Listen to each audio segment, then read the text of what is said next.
আমরা যে নামটা দিয়েছি ও ডাক্তার, তুমি কত শত পাশ করে।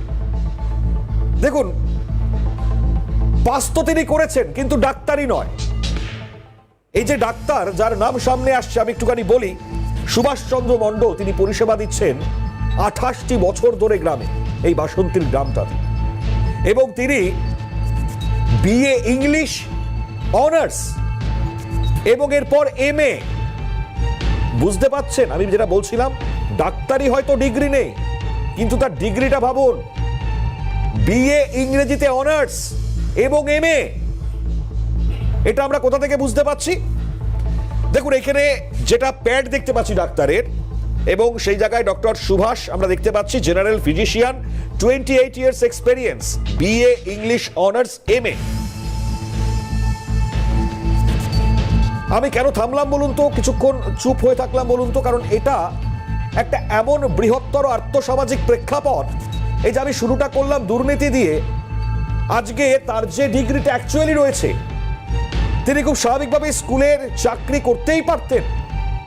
কেন করতে পারলেন না আমরা জানি না, তবে আমাদের মধ্যে মনটা খুব খচখচ করছে। হয়তো দুর্নীতি, হয়তো এই জায়গায় এই পরিস্থিতি, হয়তো এ রাজ্যে চাকরি বাকরির এই অবস্থা, হয়তো সরকারি চাকরি পেতে গেলে পরে আমাকে পয়সা দিতে হবে, আমার কাছে পয়সা নেই, আবার পয়সা দিলেও আমি যোগ্য না অযোগ্য বার করা, এই যে চারিদিকে যা চলছে বলে। তো এই পরিস্থিতির মধ্যে পড়ে তার এই মানসিকতা হয়েছে কিনা আমরা জানি না, তবে এ বঙ্গে, এ বাংলায় এটাই হয়তো ছবি, যে ছবিটা অনেক বড় হয়তো কথা বলে।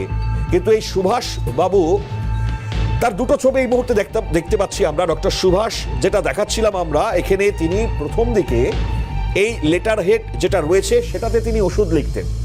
পরবর্তী সময় হয়তো বুঝতে পেরেছেন যে না, কোথাও না কোথাও যদি ধরা পড়ে যায় তাহলে হয়তো সমস্যা হতে পারে, তাই পরবর্তীতে সাদা কাগজেই এখন থেকে প্রেসক্রিপশন দিচ্ছেন। এবং সব থেকে বড় তাৎপর্যপূর্ণ বিষয় এখানে জানেন কি, যারা এনার থেকে ওষুধ নিচ্ছেন তারা বলছেন না, আমরা ভালো পরিষেবা পাই। এখন এতগুলো বছর ধরে, প্রায় 3টি যুগের কাছাকাছি, 28টি বছর ধরে তিনি পরিষেবা দিচ্ছেন। প্রশাসনের চোখের নাকের ডগায়, মানে সমস্ত কিছু এড়িয়ে এত কিছু হতে পারে। যদি বাই চান্স কিছু ভয়ালো কিছু ঘটতো, তাহলে দায়টা কে নিত আমরা জানি না বটে, কিন্তু তিনি কিন্তু সবই করতে পারেন, ইনজেকশন থেকে শুরু করে সব।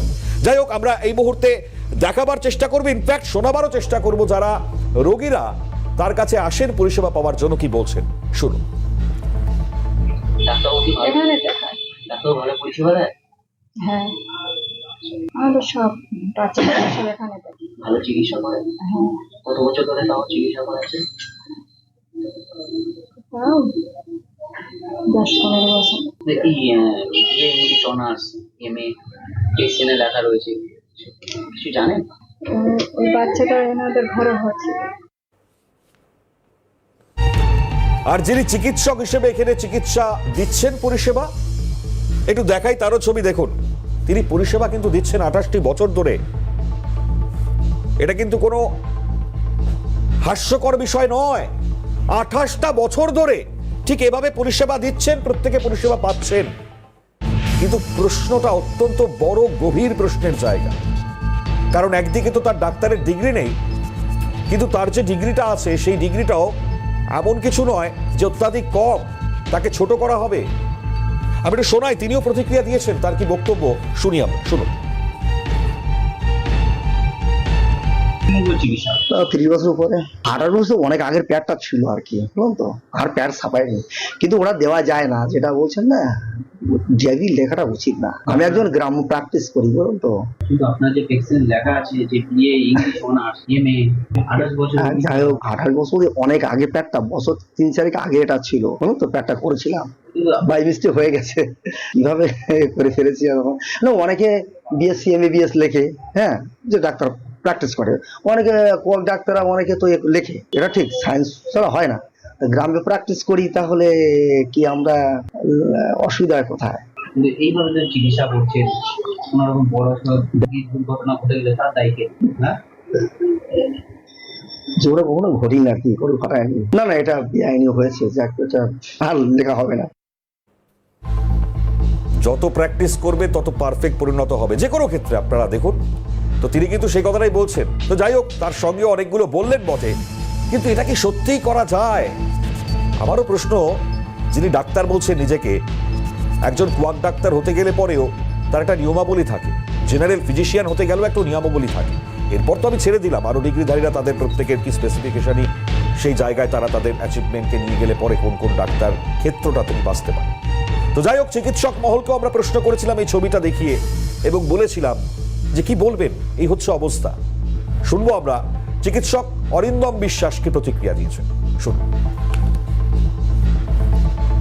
করে গেলেন আর ওখানে কোনো এমবিবিএস ডাক্তার নেই। আমাদের মানুষের, সাধারণ মানুষের কোনো প্রশ্ন আসেনি, ওখানকার স্থানীয় প্রশাসনের কোনো প্রশ্ন আসেনি, ওখানকার এমএলএ বা ওখানকার পঞ্চায়েতের কোনো প্রশ্ন আসেনি। এটা অত্যন্ত লজ্জা, এবং আমি বিশ্বাস করি ওনার সাথে পঞ্চায়েতের কিছু লোকের নিশ্চয়ই যোগাযোগ আছে, যে কারণে ওনার কোনো অসুবিধা হয়নি 28টা বছর ধরে। কিন্তু এই মুন্না ভাই এমবিবিএস যদি 28 বছর করে, আমার তো ভয় লাগছে ঠকবাজতে গাউজার হয়ে যাবে কিনা সারা বাংলায়। মানুষের কাছে কোনো ডাক্তার নেই, সার্টিফিকেট নেই, যার শেক্সপিয়ার পড়ার কথা, যার ওয়ার্ডসওয়ার্থ পড়ার কথা, সে এখন চিকিৎসা করছে।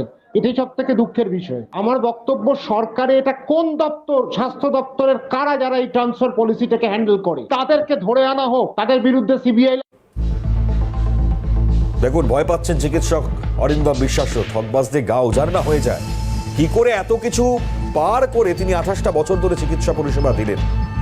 আর এই জায়গা থেকে দাঁড়িয়ে যেমন এটাও প্রশ্ন, তেমন এটাও একটা ছবি আমাদের বঙ্গের আর্থসামাজিক প্রেক্ষাপটে দাঁড়িয়ে, যে একজনের এত বড় ডিগ্রি থাকবার পরেও তাকে এইভাবে একটা দুর্নীতির মতন জায়গাকে কেন্দ্র করে তার পেশাটাকে তিনি বেছে নিচ্ছেন।